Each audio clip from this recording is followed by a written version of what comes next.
بسم الله الرحمن الرحيم.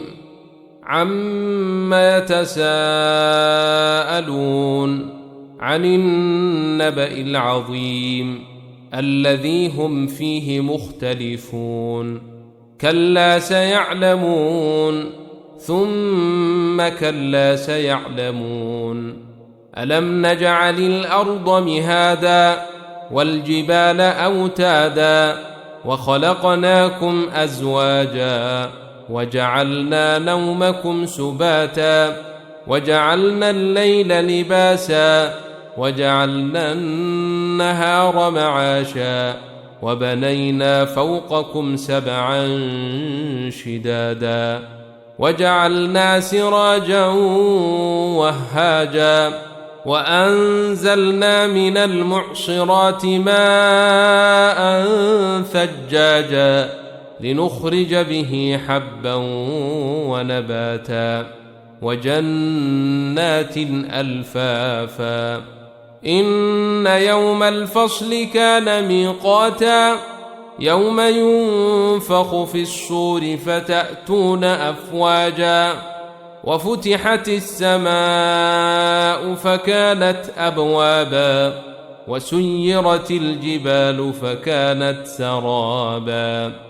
إن جهنم كانت مرصادا للطاغين مآبا لابثين فيها أحقابا لا يذوقون فيها بردا ولا شرابا إلا حميما وغساقا جزاء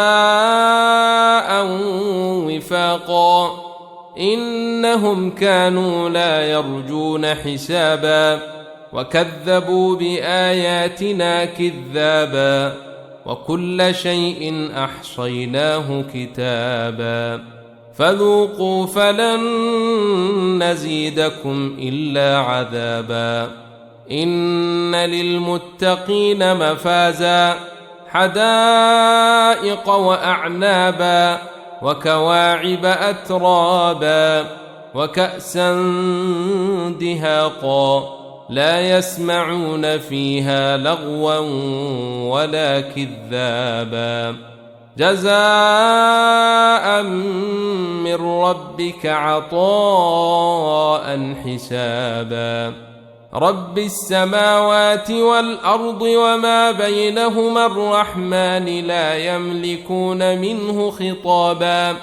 يوم يقوم الروح والملائكة صفا لا يتكلمون إلا من أذن له الرحمن وقال صوابا. ذلك اليوم الحق فمن شاء اتخذ إلى ربه مآبا.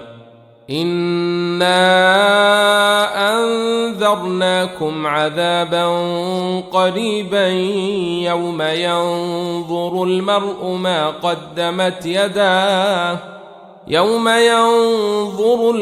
ما قدمت يداه ويقول الكافر يا ليتني كنت ترابا.